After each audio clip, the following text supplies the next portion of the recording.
안녕하세요. 오늘도 사연살롱을 찾아주셔서 감사합니다. 저는 지방에서 평생을 살다가 몇 년 전 수도권으로 이사를 온 60대 후반의 여성이에요. 그 몇 년 동안 자식이 뭔지, 인생이 뭔지 참 많이 생각하고 고민했네요. 결국 자식 속마음까지는 알 수 없다고 결론을 내렸어요. 제가 딸 하나, 아들 하나 이렇게 둘 뒀는데 아들은 없는 셈치고 살고 있어요. 이러기까지 정말 별걸 다 겪었는데요. 그 이야기를 제가 여러분께 해보려고 해요. 그럼 바로 이야기 시작해 볼게요. 저는 20대에 결혼해서 딸 아들을 차례로 낳았어요. 그때만 해도 아들을 안 낳으면 시댁 눈치가 많이 보였던 때였죠. 딸을 낳고서 좀처럼 아이가 생기지 않다가 5년이 지나 아들을 낳았을 때는 온 집안이 경사였어요. 저 또한 한시름 놓기도 했고 아들이 고맙기까지 했고요. 시어머니가 그제야 수고했다며 저를 보고 웃었거든요. 세상 모든 자식들이 귀하겠지만 그래서 아들은 저희에게 참 특별했죠. 그런 아들을 키우며 저는 참 마음을 많이 졸였어요. 아들이 은근히 몸이 약했거든요. 갑작스러운 고열이 날 때도 많았고 시시때때로 감기에 갖은 잔병 치레를 많이 해서 밤중에 응급실을 갈 때도 꽤 많았어요. 종합검진을 몇 차례나 하고 그것도 못 믿어와서 대학병원에 가서 5만 가지 검사를 다 했건만 큰 이상은 발견하지 못했어요. 병원에서는 아이가 원래 약한 것 같으니 신경을 많이 쓰라고 하더라고요. 그러니 저뿐 아니라 남편도 그리고 딸아이도 아들한테 정성을 기울였어요. 딸을 생각하면 참 안쓰러운 게 딸아이도 어린 나이였잖아요. 고작 5살 많을 뿐이었는데도 참 의젓하게 동생 먼저 생각하고 많은 걸 양보했거든요. 그럴 만큼 저희 가족은 아들이 먹는 거 쓰는 거 많은 걸 신경 썼답니다. 남편은 원래 건설회사에서 일을 했는데 제가 아들 때문에 채소 하나도 일일이 많은 걸 확인하며 사는 걸 보더니 회사를 관두더군요. 그러더니 어느 날인가 대량의 밭을 사들여서 손수 농사를 짓기 시작했어요. 당시에는 드물게 좋은 종자만 골라서 농약 안 쓰고 순수한 농작물을 키웠죠. 그게 다 아들에 대한 사랑에서 비롯된 것이었네요. 사실 저는 회사 사무실에서 양복 입고 일하는 남편이 좋았기 때문에 굳이 이렇게까지 해야 되냐고 뭐라고 했었어요. 그때 남편이 이렇게 말하더라고요. 우리 민식이뿐 아니라 다른 애를 생각도 하게 되더라고. 세상에 민식이 같은 애가 또 없겠어. 그럼 그 부모들은 얼마나 애가 탈지 누구보다 잘 알겠더라고. 그러니 나라도 더 좋은 식재료를 내놓자고 생각하게 된 거야. 남편은 어릴 적 농사일을 많이 도왔다며 걱정하지 말라고 했어요. 그래도 힘든 일이 왜 없었겠어요?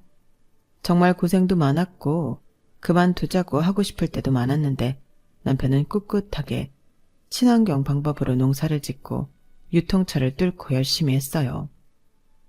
그렇게 저나 남편이 열심히 했지만 어렸던 아들은 먹고 싶은 거 못 먹게 한다고 불평이 많았네요. 나도 다른 애들처럼 학교 앞 분식점에서 떡볶이도 먹고 싶고 아이스크림도 먹고 싶은데 왜 그래? 진짜 못 먹게 하는 게 너무 많아. 민식아, 엄마가 떡볶이 만들어주잖아.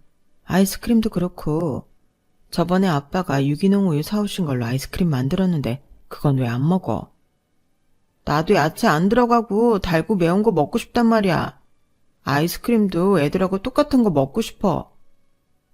그렇게 실랑이를 하면 딸이 와서 의젓하게 말하곤 했어요. 야, 김민식, 이거 다른 애들은 먹고 싶어도 못 먹어. 왜? 해주는 사람이 없으니까. 그리고 너 그거 아냐? 어릴 때부터 이렇게 먹으면 입이 고급이 돼서 어른이 된 다음에 어디 식당 고급 음식인지 바로 알 수 있어. 멋지지 않냐? 이렇게 온 가족이 아들한테 집중해서 정성을 다했어요. 비가 오나 눈이 오나 아들 생각만 하며 살았던 것 같아요. 고3 때 아이가 힘들까봐 어찌나 다들 마음을 졸였는지 몰라요.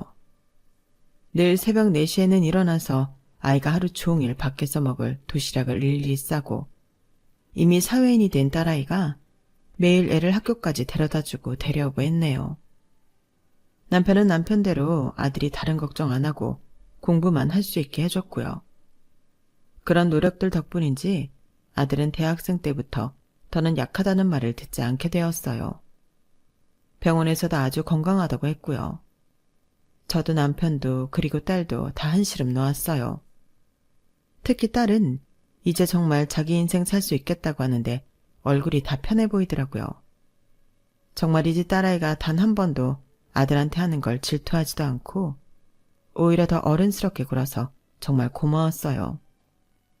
대학에 간 아들은 꽤 인기가 많아서 같은 과 여자들한테 받은 선물을 자랑하고는 했어요. 그 즈음부터 남편은 수도권의 아파트와 건물을 사기 시작했어요. 솔직히 남편이 유기농 채소랑 유기농 잡곡들로 꽤 돈을 벌었어요. 그러면서 재테크에도 관심이 많아 이리저리 작은 건물부터 사고 팔고 하더니 저랑 둘이 노후 편안히 보내야 한다고 마련을 하더라고요.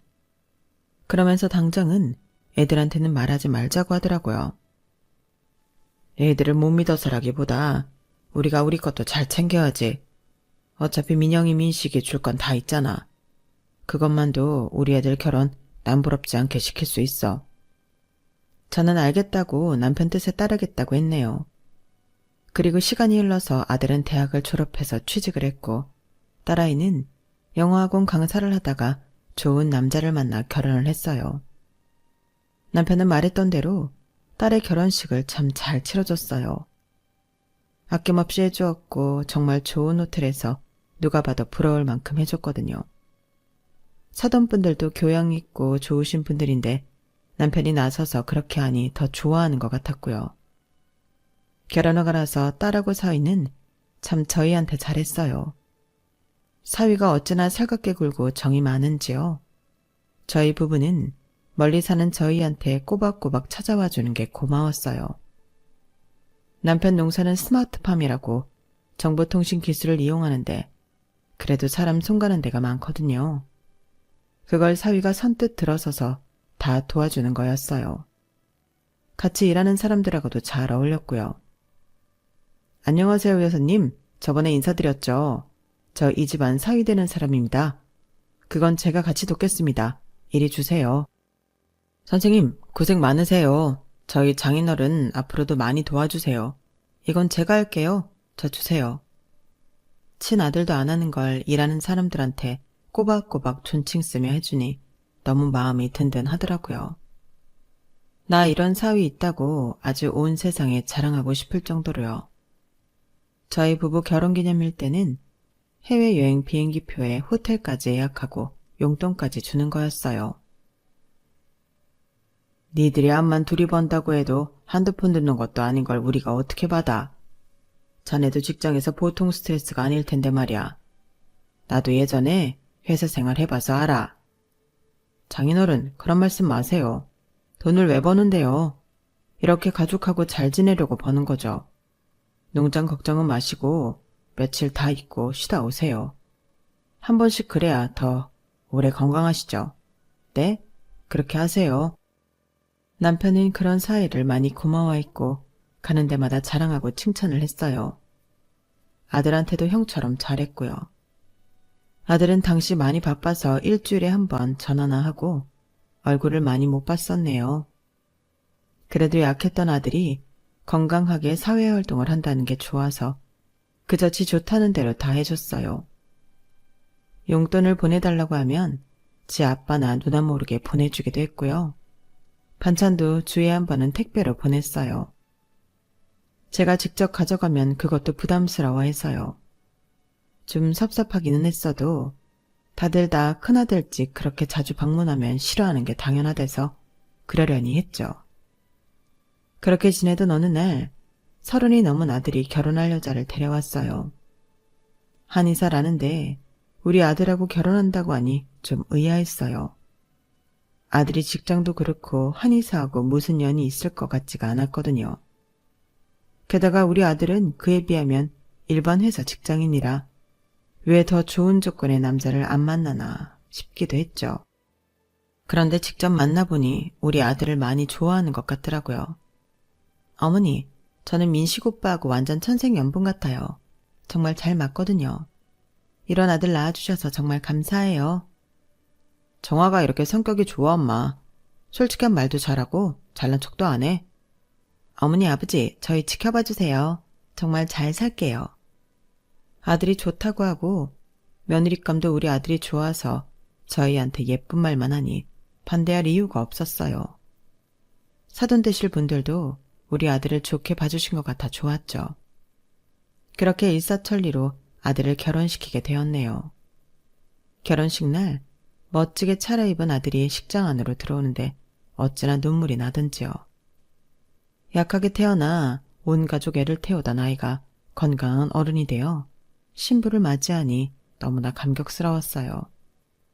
아들이 자랑스러웠고요. 저는 아들 좋아해주는 며느리 마음 상할까봐 집에 와도 힘든 일 한번 시킨 적이 없었네요. 그뿐인가요? 설거지도 하라고 해본 적 없어요. 예, 됐다. 넌 그냥 있어. 여기까지 오는 것도 피곤했을 텐데 푹 쉬다가 챙겨주는 거 먹고. 어머니, 제 친구들이 저를 얼마나 부러워하는 줄 아세요? 이렇게 어머니가 저 손 하나 까딱 안 하게 해주신다니까 너무 결혼 잘했다고 하더라고요. 내 자식 귀하면 남의 자식도 귀한 거고 넌 이제 우리 집 식구 아니냐? 당연한 거다. 남편도 며느리한테 참 잘해줬어요. 아들 내외가 선물을 사오면 그보다 더 많은 걸 챙겨줬으니까요. 아들은 자기가 결혼 잘했다고 좋아하더라고요. 마누라 복이 있다는 게 이런 건가 봐. 내가 진짜 결혼 하나는 잘했어. 새삼스럽기는 지금까지 몰랐다는 거야? 나 같은 여자가 어디 흔한 줄 알아? 그러니까 내가 하자는 대로 하고 나한테 잘해야 돼. 둘이서 제가 없는 데에서 한 대화였지만 교실에 나왔다가 우연히 들었죠. 자기가 하자는 대로 해야 된다는 며느리 말이 찜찜하기는 했지만 제가 시어머니라 그런 거겠지 하고 넘겼어요. 그러다가 며느리가 임신을 하게 되었어요. 저희는 말할 것도 없고 사돈댁도 무척 좋아했어요. 아들은 자기 마누라가 어떻게 될까봐 아주 조심하는 모습이었고요. 저 역시 며느리 뱃속의 아이가 아들처럼 약하게 태어나기라도 하면 어쩌나.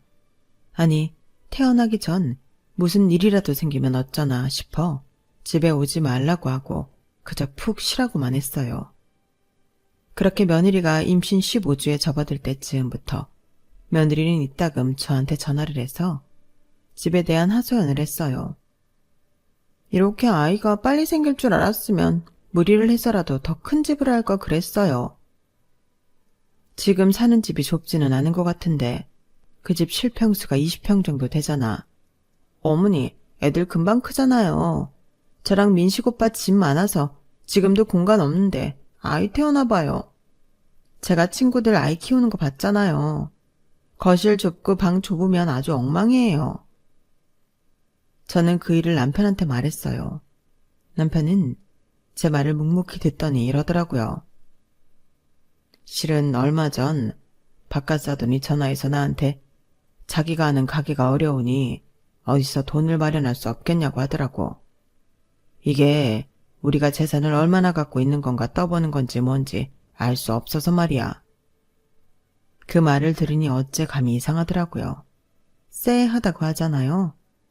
하지만 저는 제 기분 탓이라고 애써 무시했죠.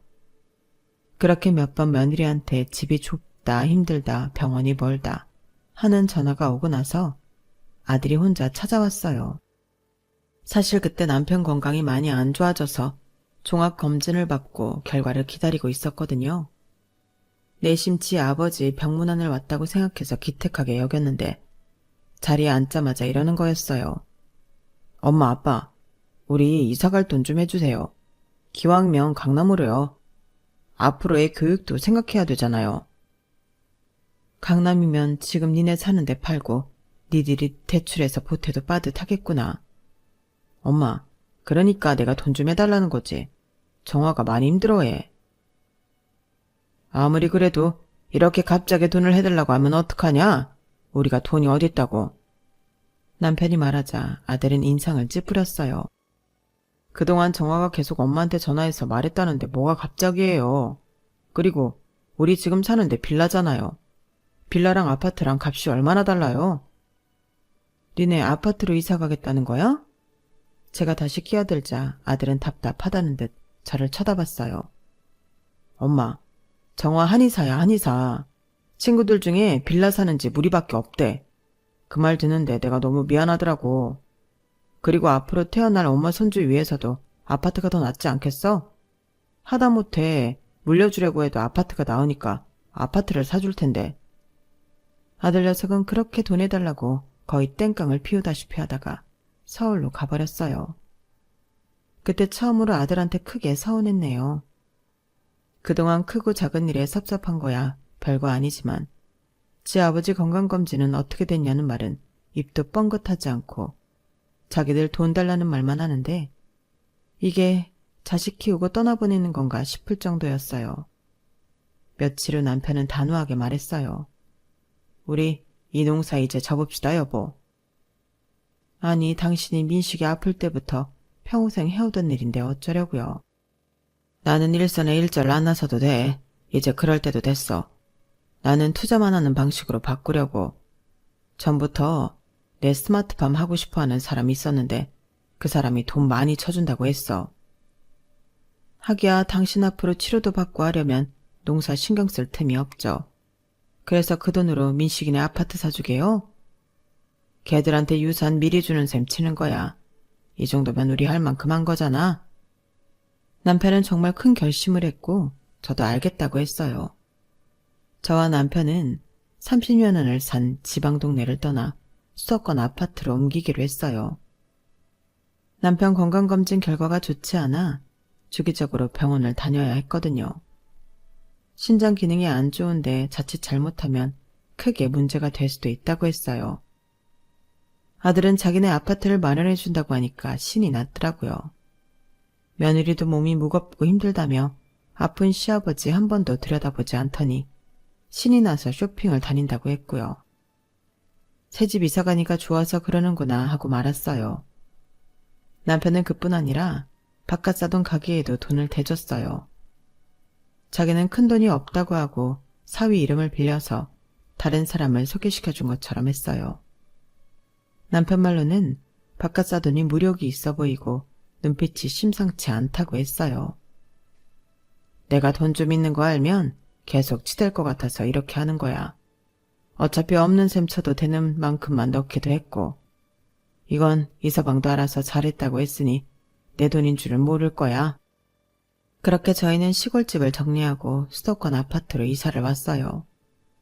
이사하는 날 딸하고 사이가 와서 많이 도와줬죠. 그래도 제 살림이니 전부 제 손이 닿아야 해서 참 피곤하더라고요. 나이 들어서는 이사 다니는 것도 못할 짓이다 싶었고요. 딸하고 사위는 저희가 남편 친구네 아파트에 들어와 사는 걸로 알고 있었어요. 나중에 물려줄 때 물려주더라도 일단 그렇게 하기로 했어요. 남편은 며느리가 자기 아버지 닮아서 욕심이 만만치 않아 보인다며 경계하는 것 같았어요. 그래도 뭘 이렇게까지 해요. 우리 아파트 있다고 설마 아니 이것까지 어떻게 하겠어요? 이건 우리 집인데. 그건 모르는 일이야. 만식이만 해도 봐. 지금 많이 달라졌잖아. 그 녀석 아무리 바쁘게 연락이 뜸해도 이렇게 이사까지 하는데 안 오래야? 아니잖아. 생각하면 괘씸한 게 많지만 뭐 이 정도로 해야지. 남편은 이미 며느리 속을 꿰뚫고 있었던 거였어요. 그걸 저만 부모된 마음으로 자식 챙기자고 모르는 척 했었죠. 이사를 하고 보름이 지나도 아들 녀석 집에서 연락이 없어 저는 참다 못해 아들 집에 갔어요. 얘, 출산 준비는 잘 되고 있니? 네 시아버지 아파서 내가 신경을 많이 못 썼구나. 서로 연락이라도 자주 하면서 어떻게 지내나 살펴보자꾸나. 어머님, 아버님도 아프신데 뭐하러 여기까지 오세요? 저 괜찮으니까 얼른 가보세요. 저 멀리 못 나가요. 저는 말도 몇 마디 해보지도 못하고 아들 집을 나와야 했어요. 그 후에는 저도 남편 병간호하느라 바빠 다 잊어버리려고 애를 쓰며 일부러 연락을 안 하고 지냈어요. 손자가 태어났을 때도 가보려고 했더니 아들을 통해 축하금만 보내달라고 했어요. 친정에 와서 제가 가도 있을 자리가 없다나요? 저는 두말 않고 알겠다 하고 남편과 제 이름으로 돈만 보냈어요. 그러는 중 저는 아들 내외한테 섭섭함이 차곡차곡 쌓여갔어요. 그러는 동안 남편의 건강은 조금씩 호전이 되어갔고 딸하고 사위랑 같이 가까운 데에 바람 쐬러도 자주 갔어요. 딸도 사위도 말은 안 하지만 단 한 번도 찾아오지 않은 아들 내외에 불만이 있어 보였어요. 그렇게 하루하루 시간을 보내다가 일이 터졌네요. 제가 손자 얼굴도 보고 싶고 애들이 어떻게 사나 궁금해서 며느리와 아들한테 전화를 걸었어요. 둘 다 안 받더군요. 몇 차례를 해도 안 받길래 무슨 일이라도 났나 싶어 무작정 아파트로 찾아갔어요. 그랬더니 며느리는 문도 열어주지 않는 거였어요. 어머님, 이렇게 배를 막 누르시면 어떡해요? 우리 하준이 막 잠들었단 말이에요. 그걸 내가 어떻게 하니? 나는 니들이 하도 연락도 안 되고 해서 걱정돼서 찾아온 거다. 그렇게 인터폰에 대고 며느리랑 얘기하는데 뒤에서 안 싸던 목소리가 들리더라고요. 안 싸더니 와 계신 줄은 몰랐네요. 그러게 연락을 좀 하고 오시지 그러셨어요. 지금에 막 잠들었어요. 안사돈의 목소리는 또다시 멀어졌고 아이가 좀 칭얼대는 소리가 들렸어요. 며느리는 아주 차갑게 저한테 말했어요. 아, 이렇게 갑자기 찾아오시면 어떡해요? 그러고는 인터폰이 뚝 끊어지더니 문도 열어주지 않고 감감무소식이더군요. 저는 한동안 아파트 현관 앞에 망연자실하게 서 있었어요. 제가 무슨 일을 당한 건지 현실감이 없더라고요. 저는 얼떨떨한 기분으로 집으로 돌아왔어요. 그렇게 멍하니 혼자 거실에 앉아있는데 남편이 방에서 나와 왜 그러고 있냐고 하더군요. 그제야 저는 눈물이 터졌어요. 한번 던진 울음은 쉽게 그치지 않더라고요. 그동안 쌓였던 게 터져나오는 건지 그렇게 한참을 엉엉 통곡을 했어요. 울면서 저는 며느리와 안싸돈이 아파트 앞에서 저한테 어떻게 했는지 말하게 됐고 그 말을 들은 남편은 핸드폰으로 어디론가 연락을 하며 방으로 다시 들어갔어요. 제가 울음을 멈추고 좀 진정이 되자 남편은 저에게 물을 갖다 주며 말했어요. 내가 당신 힘든 거 다 갚아줄게. 민식이 그놈 안 볼 수 있어? 내 전화 받지도 않고 지 마누라 치마폭에서만 놀아나는 놈 안 봐도 돼. 우리가 지한테 어떻게 했는데. 아무리 부모가 자식한테 봐드리고 키우는 거 아니라지만 어떻게 이래. 걔가 지 누나나 매형 생일 한 번을 챙겼어? 전화로 빈말로 축하한다는 말이라도 했어. 우리가 아이가 약하다고 너무 오냐오냐 키운 것 같아. 이렇게 자기 형제지간도 몰라보고 이기적으로 굴 줄은 몰랐네 나도. 민영이는 누나라고 지한테 그렇게 신경을 썼는데 말이야. 남편은 뭔가 단단히 결심을 한 것 같았어요. 그리고 마지막이 될지도 모른다며 아들한테 전화를 하더라고요. 한참 전화를 안 받던 아들이 전화를 받았는데 아들 목소리가 핸드폰 밖으로 다 들리더군요. 왜요? 무슨 일 있으세요? 아버지가 자식한테 전화하는데 무슨 일 있어야 하냐? 이제 너희도 주말에는 집에도 좀 들리고 하면 좋을 것 같은데 말이다. 하준이도 돌이 다 되어가니 왔다 갔다 해도 되지 않겠어? 지금 그럴 정신 없어요. 애 키우는 게 얼마나 힘든데요. 그런데 남편은 뒤에서 며느리 목소리가 들린다며 며느리를 바꾸라고 했어요.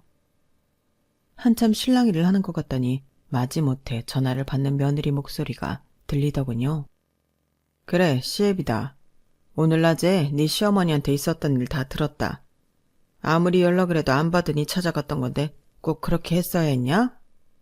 아버님, 제 입장도 생각해 주셔야죠. 제가 지금 어머니랑 마주 앉아 뭘 하겠어요. 그리고 아버님도 아프신데 병원 치료 잘 받으세요. 나는 치료 잘 받고 있다. 그건 그거고 이건 이거 아니냐?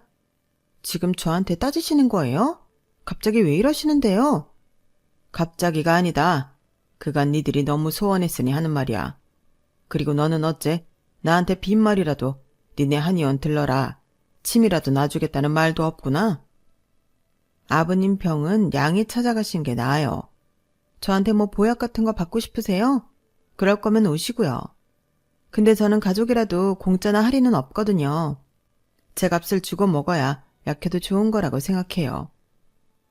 남편은 더 이상 듣지 않고 전화를 끊었어요. 그리고 무슨 문자를 봤더니 전화를 하더라고요. 난데 지금 그 땡땡 한의원에 넣은 거 회수한다고 말해. 바로. 그리고 땡땡 식당 돈도 빼고. 나는 지금 부동산 좀 다녀올 테니까. 남편은 제가 뭘 물어볼 틈도 없이 밖으로 나갔고 한참 만에야 집에 들어왔어요. 그리고 좀 있으니 아들한테서 전화가 불이 나게 오더라고요. 남편이 절대 전화 받지 말래서 안 받으니 아들 며느리가 번갈아 전화를 하고 난리도 아니었어요. 그날 밤 저희 집에 아들 내외가 손자를 들쳐업고 찾아왔어요. 어머니 하준이 보고 싶어 하셨잖아요. 그래서 데려왔어요. 뭘 애까지 이 밤에 끌고 오니? 애는 집에 두고 오지. 네 어머니가 봐줄 거 아니야. 저의 쌀쌀맞은 목소리에 며느리는 놀랐는지 주춤하더라고요. 아들은 남편이 방에서 나오자 대뜸 성질을 냈어요. 아버지, 이거 너무하잖아요. 갑자기 집을 내놓다뇨. 그것도 어디서 어떻게 알고 찾아왔는지 우르르 이 부동산 저 부동산 몰려와서 난리잖아요. 그러라고 내가 시세보다 더 싸게 내놨다. 대체 왜 그래요, 아버지? 왜냐니? 내 집이다. 내 마음대로 못하냐? 애초에 니네가 내 돈 받으면 상속세 많이 내야 된다고 내 이름으로 했다가 물려달라고 했잖아. 근데 내가 생각이 바뀌었어. 물려주기 싫다고. 그 말에 아들하고 며느리는 혀를 차더라고요. 며느리는 남편을 보며 이렇게까지 말했어요. 됐어, 오빠. 우리 이제 다시는 찾아오지 말자. 그깟 집 우리가 대출해서 구해버려. 그렇게 해. 그게 네 뜻대로 그렇게 쉽게 될 줄 아냐? 남편은 못된 며느리를 어이없는 눈으로 쳐다봤어요. 며느리는 무슨 소린지 모르겠다며 성질을 버럭 내더니 아들과 손자를 끌고 가버렸어요. 저는 그저 한숨만 나왔어요. 저런 애인 줄도 모르고 우리 아들한테 잘해준다고 그저 좋아하기만 했으니까요. 남편도 참담하다면서 말을 잇지 못했어요. 그리고 다음날 아들이 난리가 나서 찾아왔어요. 아버지 어머니, 글쎄 우리 정화 한의원 거기 물리치료 기구니 뭐니 다 누가 가져간다고 난리도 아니래요.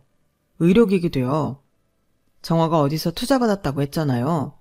근데 갑자기 다 뺀다고 하다가 돈이 모자라니까 그거 다 가져간대요. 어떡해요? 글쎄다. 그걸 우리한테 말한다고 뭐 어떻게 할 수 있겠어? 누나나 매형한테라도 말하면 안 될까요? 어떻게 좀 해보세요.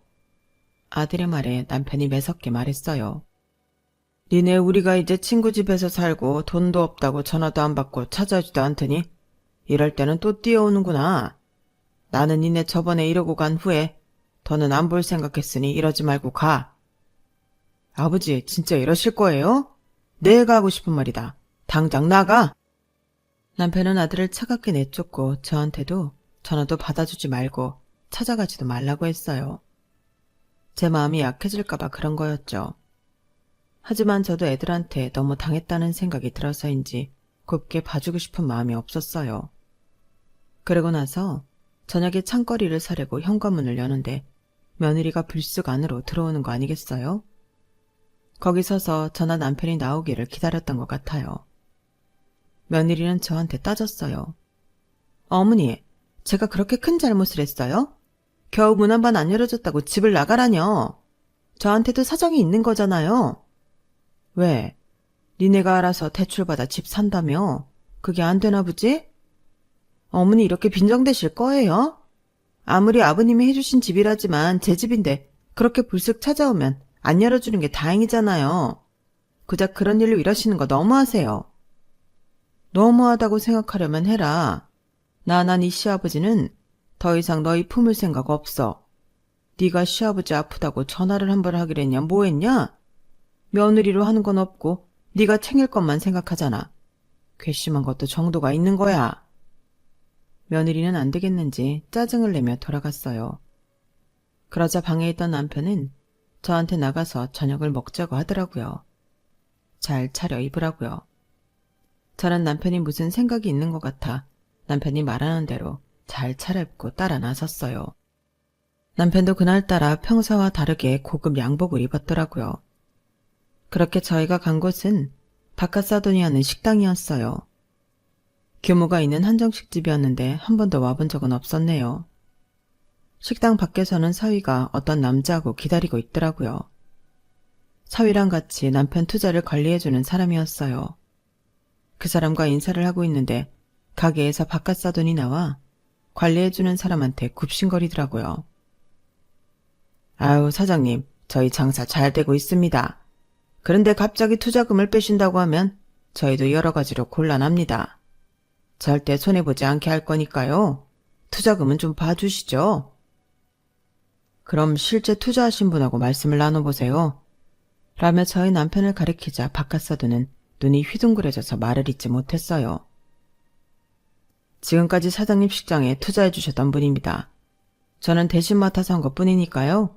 잘 말씀해 보세요. 아, 저 사돈께서 정말 제 식당에 투자를 전에 돈이 없다고 하지 않았어요? 이런저런 사정이 있어서 밝히지 못했을 뿐입니다. 그런데 이제는 그 돈 찾아야겠어요. 제가 이 나이 먹도록 애들 잘 키우는 거 하나만 생각하고 살았는데요. 아프다는데도 단 한 번 안부 전화도 없는 녀석들을 위해 왜 그래야 하나 싶습니다. 이제는 아들 녀석 처가가 어떻게 살건 저는 상관없으니까 그런 줄 아시고 얼른 돌려주십시오. 안 그러면 법적 절차 들어가겠습니다. 여보, 우리는 어디 다른 데 가서 저녁이나 먹고 들어갑시다. 이서방하고 박 사장님도 가시죠? 남편이 앞장서서 저와 사위와 박 사장을 끌고 가니 바깥사돈은 우리 앞을 가로막으며 사정을 했어요. 아니, 뭐 때문에 그렇게 노여우신지 몰라도 그건 그거고 사업은 사업이지 않습니까? 이러지 말고 냉정히 생각하시죠. 냉정하게 생각한 겁니다. 그동안 그러지 못했고요. 이렇게 매달 적장 안 하고 더는 발전할 기미가 없는데 누가 돈을 넣어놓습니까? 그동안은 사돈이라 어쩔 수 없었지만 이제는 아닙니다. 아, 저리 비키세요. 남편이 단호하게 뿌리치자 바깥사돈은 뒤에서 발만 구르며 어쩔 줄 몰라 했어요. 그 후로 며느리는 저희 앞에 와서 무릎을 꿇고 싹싹 빌었어요. 어머님, 아버님, 제가 잘못했어요. 제가 생각이 짧았으니 한 번만 용서해 주세요. 네? 어머님, 저 예뻐하셨잖아요. 제발요. 그래, 나 너 이뻐했지. 한 번만 용서해달라고? 나는 너한테 그동안 여러 번 기회를 줬어. 그런데 너는 나한테 어떻게 했니? 우리 남편 농장 팔아서 마련한 아파트에서 현관문도 안 열어준 게 너야. 나는 그런 며느리는 다시는 보고 싶지 않구나. 그러자 밤에는 아들이 찾아왔어요. 그런데 이놈이 술에 취해서 행패를 부리는 게 아니겠어요? 나 키워준 게 그렇게 대수야? 날 뭐 얼마나 특별하게 키웠다고 툭 하면 그게 유세 떠느라 온 가족이 난리인지 모르겠어. 그래서 연락 좀 안 했다고 그렇게 귀한 아들한테 이래도 되는 거야? 우리 나 앉아도 된다는 거야? 아, 진짜 너무하잖아. 라며 소리를 버럭 지르는데 안에서 듣고 있던 사위가 나와 아들 녀석 뺨을 철썩 올려붙였어요. 잘했네, 이서방. 이서방 아니었으면 내가 치려고 그랬어.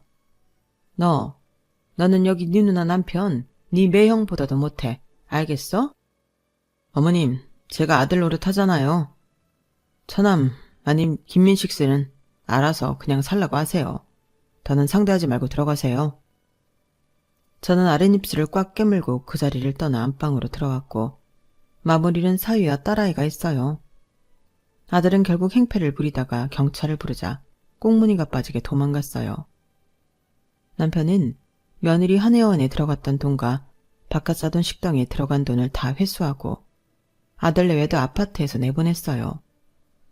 저런 단호한 성격이었으니 그 농사를 크게 일구어내고 수도권의 아파트도 장만하고 건물도 샀겠죠. 아들 내외가 싹싹 빌었지만 두 번 더 안 봐준다며 내보냈어요. 결국 아들네는 아파트에서 나와 작은 빌라 월세로 옮기게 되었어요. 솔직히 마음 아프고 도와주고 싶기도 했지만 꾹 참았어요. 그동안 받았던 수모나 냉대를 생각하면 다시 엮이고 싶지 않았거든요. 특히 며느리하고요. 한의사니 의사니 변호사 검사, 사자 붙은 며느리나 사위 얻으면 다들 자랑스러워 하는데요. 하나 그럴 거 없다는 게 제 생각이에요. 사돈집은 결국 안사돈 본가가 있는 지방으로 내려갔고 거기서 이웃사람들 도움을 얻어 작은 식당을 시작했다고 해요. 그러고 보면 어떻게든 다 먹고 산다는 말이 맞는 것 같아요. 그 후로 며느리는 친척을 통해서 제가 손자를 키워줬으면 하고 애들러 말했다가 남편한테 들켜서 크게 혼이 나고 그 후로 연락을 못하고 있네요. 참 뻔뻔하지 않나요? 아무리 내 며느리지만 참 아닌 것 같아요. 물론 내 손주 낳아준 건 고맙지만요. 어떻게 그렇게 자기 실속만 차리고 살고 별 볼 일 없을 것 같으면 나 몰라라 하는지. 너무 이기적으로 자란 애들이 사회를 망치고 있다는 생각까지 드네요. 그러면서 정말 자식 키우는 게 뭔가 하고 애를 쓴 보람도 없다는 마음마저 들었는데 다행히 딸하고 사위가 저희를 많이 위로해줘서 그래도 내 자식 중 괜찮은 애가 있다고 희망을 붙잡고 살아가고 있네요. 남편도 요즘은 건강이 좋아져서 같이 가까운 데로 여행도 다니고 즐겁게 살려고 노력하고 있어요. 아들내미는 글쎄요. 언젠가 볼지도 모르겠지만 아직은 때가 아닌 것 같아요.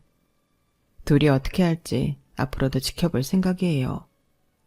그럼 지금까지 제 사연 들어주신 분들 감사하고요. 다들 행복한 하루 되세요. 여러분, 사연 댓글에 응원과 현명한 조언 부탁드려요.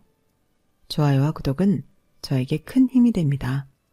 오늘도 좋은 일 가득하세요.